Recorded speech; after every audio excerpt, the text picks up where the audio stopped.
Salut!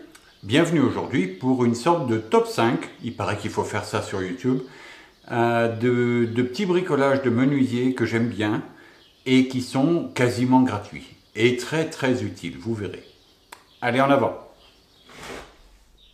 Tous ces outils sont en gros des bricolages faits maison, à commencer par celui-là. Alors qu'est-ce que c'est que ça? C'est un ancien fer de rabot acheté sur une brocante, 1 ou 2 euros, je ne me souviens plus très bien. Et là, c'est un petit bout de frêne. Alors, de temps en temps, j'y mets un petit coup d'affûtage. C'est-à-dire que le dos du rabot sert de base.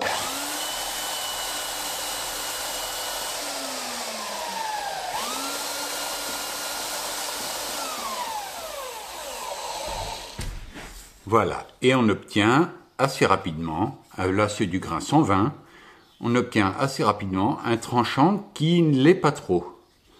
Et c'est là l'intérêt. Donc ça, c'est des traces de colle sur mon établi.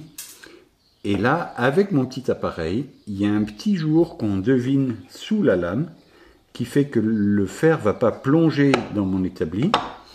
Il y a un petit jour qui fait que ça va me décoller.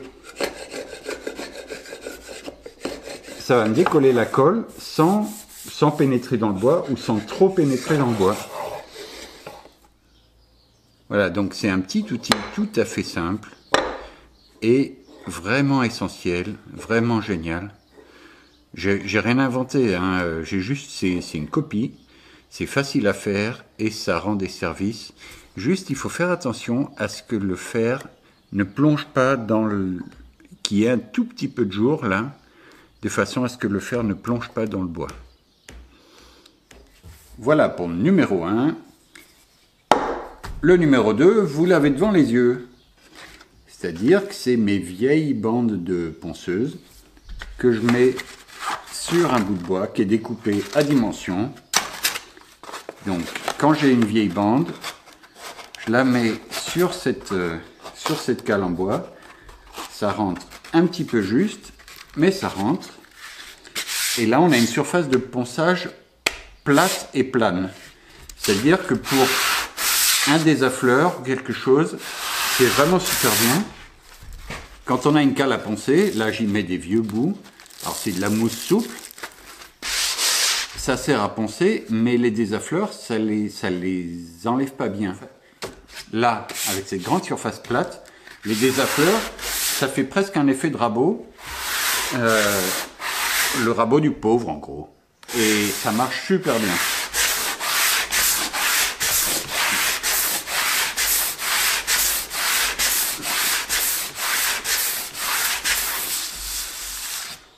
Donc ça permet et d'une de recycler les vieilles bandes qui ne servent pas à grand chose, et ça fait un travail super propre. Hein. Et si vous êtes encore plus patient, vous pouvez en faire encore plus grand, qui sert par exemple sur une étagère. Vous faites les deux rayons avec le montant. Et là, on a une surface encore plus plane.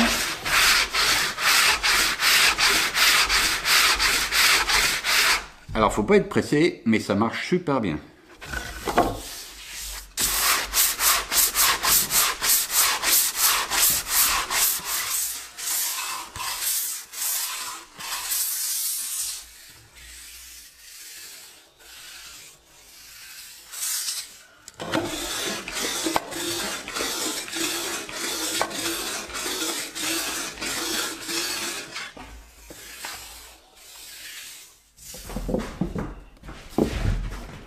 Le troisième outil que je vous propose, c'est un maillet. C'est assez plaisant à faire et puis c'est un exercice presque obligé du menuisier débutant. Alors faites des maillets, c'est amusant à faire, c'est très utile. Alors là, celui-là, il a une clé pour tenir le manche en place, c'est-à-dire que le manche a une section carrée sur la partie qui est là et une section tournée sur la partie qui est là. Ça, je l'ai fait avec un copain qui a un tour, parce que moi, je n'en ai pas. Et ensuite, la petite clé, je l'ai mise. Et ça prend en sandwich 2 demi-morceaux de maillet qui sont collés ensemble. C'est du frêne. La partie plus sombre, là, c'est du noyer, mais c'est juste décoratif. Et voilà, on a un maillet qui tape fort. Et puis, c'est un bel objet que moi, j'aime bien. Après, pour faire des montages de manches, j'en ai profité pour tourner un autre morceau de manche.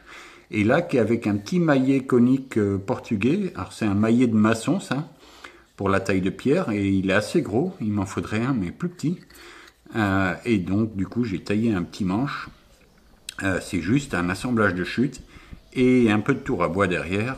Et ça fait des super manches. Et l'avantage avec ces maillets portugais, là, c'est qu'ils tiennent debout. Et on peut les attraper facilement. Enfin, ça va super bien. Le maillet classique, il est bien aussi. Il tape fort et il laisse pas trop de traces. Donc, le fait d'en avoir deux, comme ça, c'est très pratique. Parce que les maillets caoutchouc, moi j'en ai un et j'aime pas beaucoup dans le sens où ça laisse quand même pas mal de traces sur le bois, des traces de caoutchouc noir. Et voilà, c'est pas terrible pour ça. Il faudrait peut-être que j'en trouve un autre, mais celui que j'ai, il laisse des traces noires. Mon quatrième petit outil d'atelier quasiment gratuit, c'est cette petite planche pour faire des découpes ou alors du recalage au petit rabot à main. Alors c'est très simple. Il y a un angle droit ici. Il y a un angle droit ici, là. Et ensuite, il suffit de le fixer sur l'établi. Et ça permet de rectifier avec le rabot.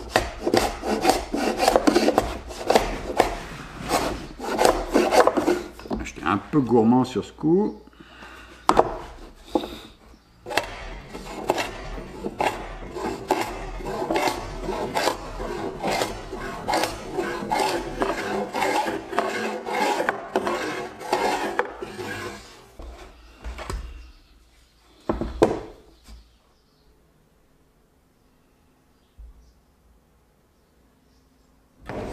Et voilà mon cinquième outil, super pratique et facile à faire, c'est une équerre.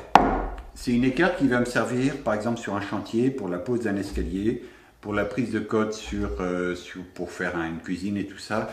Vérifier les aplombs, vérifier que le mur est droit assez rapidement. Alors vous pouvez découper ça dans un panneau qui sort de chez le marchand. Vous aurez normalement déjà un angle droit. Il faut le vérifier avec la cote 3, 4 et 5. Donc 3 unités là, 4 unités là et 5 unités dans la diagonale. Ou alors la règle de trigonométrie avec le carré de l'hypoténuse. C'est très simple à faire, il suffit de bien être précis dans ses coupes. Normalement, un panneau de médium, il est livré à peu près carré et c'est assez facile d'avoir une équerre. Alors c'est pas la meilleure équerre du monde, mais la précision en dessous du millimètre, ça convient et c'est très pratique. Alors c'est pas super solide, moi j'en ai déjà pété plusieurs.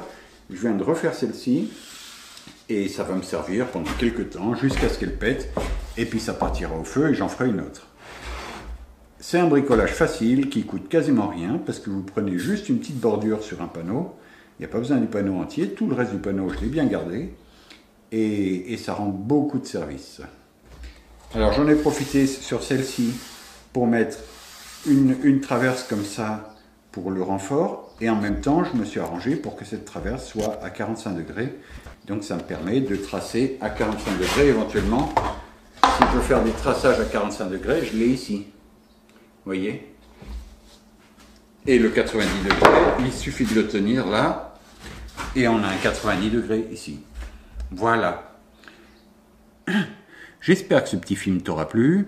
En tout cas, moi, c'est des outils que j'aime bien. D'abord parce qu'on les fabrique et c'est des fabrications toutes simples et très efficaces, très faciles à faire et qui rendent des services tous les jours. Vraiment, un petit truc comme ça, c'est vraiment... je sais pas comment je faisais avant. Avant, je le faisais au ciseau. De temps en temps, il plongeait dans le bois. Enfin, c'était vraiment la galère. Et depuis que j'ai ça, c'est super facile. Et ça coûte rien, ça coûte 1 €. Et encore, si vous avez déjà un fer récupéré sur une brocante ou récupéré d'un grand-père, ça coûte 0. Voilà, ça coûte un quart d'heure à le faire. Alors j'espère que ce petit film sur mes outils à 10 centimes vous aura plu. La prochaine fois, je vous fais un film sur des outils qui coûtent la peau des fesses. Et c'est pas une blague. Des outils qui coûtent très cher pour ce qu'ils sont, ou c'est au moins l'impression qu'on en a au début. Et puis après, on se rend compte que c'est des outils absolument indispensables. Alors, c'est pas tout à fait la même catégorie, mais enfin, c'est des outils dont je me sers aussi tous les jours. Vous verrez. À très bientôt pour ce film-là. Et en attendant, abonnez-vous si ce n'est pas déjà fait. Merci.